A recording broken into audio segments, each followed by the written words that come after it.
Welcome to the Real Photo Show. My guest today from the Chico Review is Sipke Visser, and we're going to talk about a few of his projects, including Anon, which is what he brought to the Chico Review, Take a Look at Yourself, and Return to Sender. He also mentions portraits and some other things he's done, but that's the bulk of what we're going to get to know of Sipke's work. But before we get to that, this podcast is sponsored by the Charcoal Book Club. Begin building or continue to build your dream photo book library today at charcoalbookclub.com. The next book to be shipped is Italian Story by our friend Andrea Modica. The photographs in this book were made over the past 4 decades, primarily in Italy, entirely with an 8x10 view camera. And as soon as I get that, I will post a reel about it. But I did get to see Andrea present that book at Picture House, the Small Darkroom. That was a fantastic conversation with a lot of our Chico friends there. So that was a lot of fun. But yes, today's episode is going to be on Sipke Visser, and this was a really good conversation, and that's about it. So thank you for listening, enjoy the show, and we will talk soon.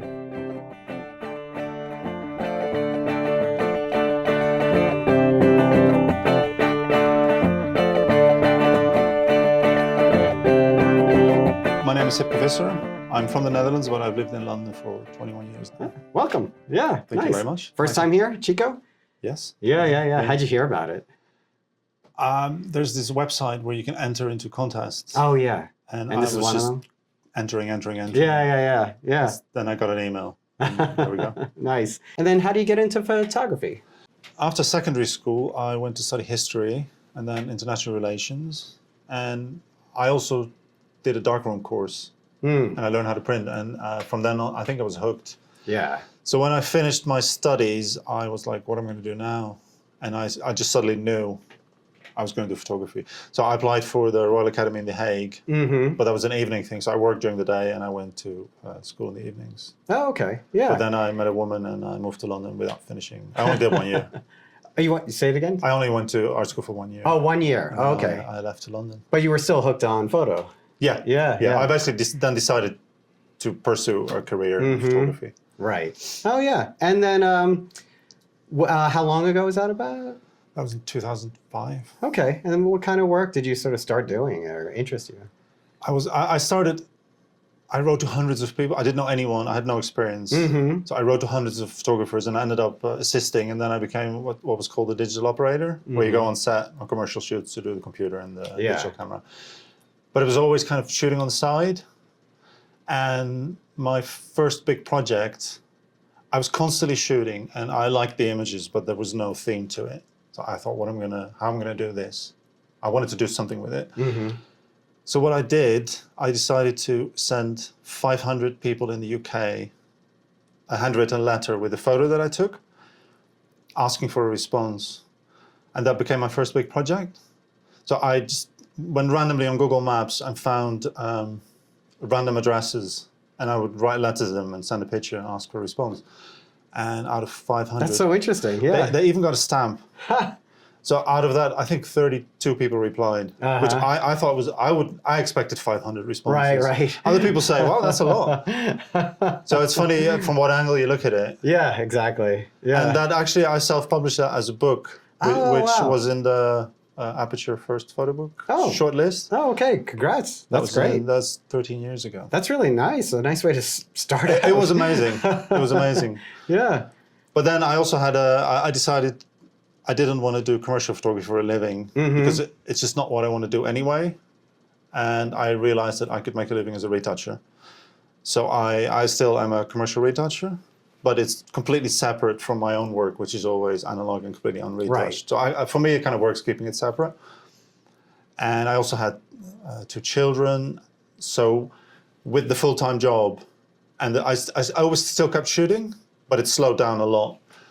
And I did do another big project over 8 years where I basically, I had to somehow make it work. So I had a studio, but I couldn't go out for days and this to shoot. So basically I started inviting people to come to my studio and I would shoot them on 5.4, a very, like, well, some people call it honest black and white portrait.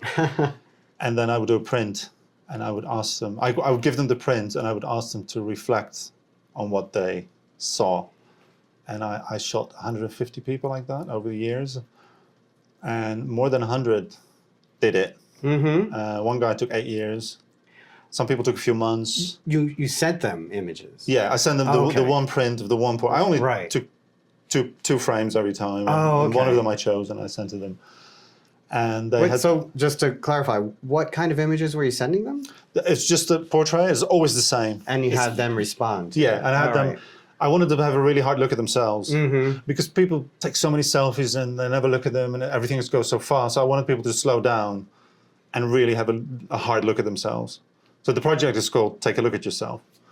And it varied from people taking it very literally, talking about the shape of their nose, to people pouring out their whole heart. In what form? Like writing or recording? Writing. They had to write on the actual print. Oh, okay. I love combining people's writing with the print. It sounds very intimate in a way. Yeah. It is. Yeah. And some people told me some people said, I can't do it because it's too personal. Some people said it was really cathartic for them to do it. So that became Take a Look at Yourself, which I also self-published almost 2 years ago. Oh, wow. Okay. Then what does that lead to what you brought here? Is it related or is this something completely new? It is new.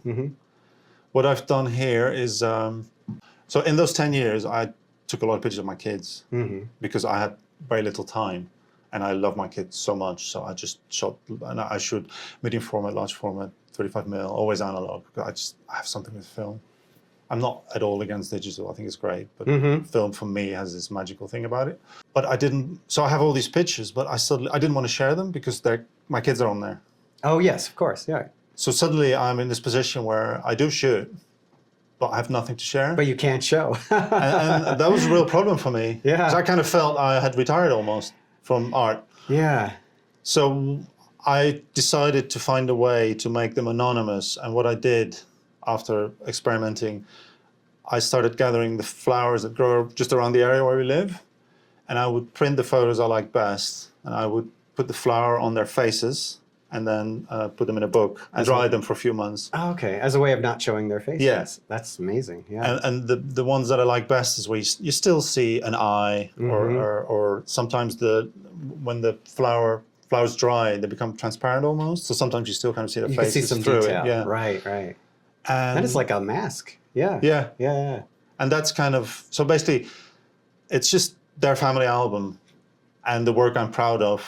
And now I can show it while protecting them. That's right. Against. Yeah. And it still has this sort of fragility of life element to it. It does, with the flower, right? Yeah, that's so interesting. Yeah. And also I was using flowers from where I live, and at some point I thought I could just buy flowers, but I'm not very good at the theory behind it, but it just didn't feel right, so I didn't do that. So it's all the wildflowers that grow. You want it to be more homegrown. Yeah. Absolutely. Because that's also where they grow up. And so this is the work you brought. That's the work I brought. Yeah. And have you had a review? I had one review. Yeah. Who was it? How did it was go? Odette England. It was really good, I think. What was interesting though is that her favorite images were almost my least favorite images. I love that kind of review, to be honest. But she had a really good story behind it. And it doesn't mean I've now changed, but I'm definitely going to have another look at it. You have another perspective. And take that on board. And I'm now really curious for the following reviews. How different people see it. Yeah, and clearly you're already interested and knowledgeable about books. Are you hoping to actually go with a publisher this time as opposed to self-publishing? Or It's a very good question. Yeah. The first book, I mean, it was on that list, and that helped a lot. And then I did another little book in between, which I still really like, but it's very different from my other work. And then the last book, I like it, but the first book I had time to go to all the little bookshops, and this book I didn't. So it ended up really in only one bookshop, which was the Photographers Gallery in London, which is amazing. But basically the bottom line is I didn't sell very many. Oh, okay. And it took me a while to come to grips with that. It really hurt me a bit. Yeah. You took it a little personally. I did. I had bigger expectations. So I'm a little bit more wary now. Right. I think I would go with the publisher, but it depends on... It's also, I imagine, you're a bit protective I am, of it being your children and all. And Yeah. Have you shown these to your kids? Yeah. And they know about they them, respond, and how do they? Well, respond? the funny What are the ages? I'm sorry. Yeah. my oldest is 12, and she's on the cover of the last book, and the youngest is very adamant she will be on the cover of the next book. I love that. It's only fair. And I kind of promised her that. So, yeah, she wants to be out there. Can you put me on Instagram? That's right. I'm like, I don't really want to do that. What is her age? The younger? She's 8. Okay, yeah.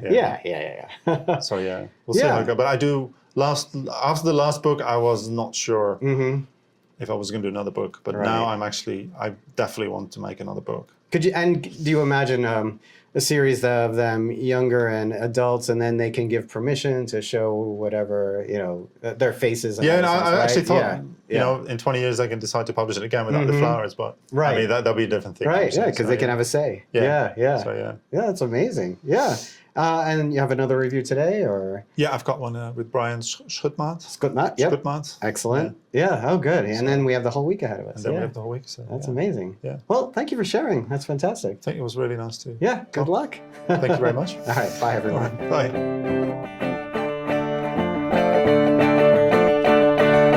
Real Photo Show is produced by me, Michael Chauvin-Dalton. Music by Matteo Chauvin-Dalton and Jim Raimundo. If you like the show, please rate and review with all the stars on your listening platform.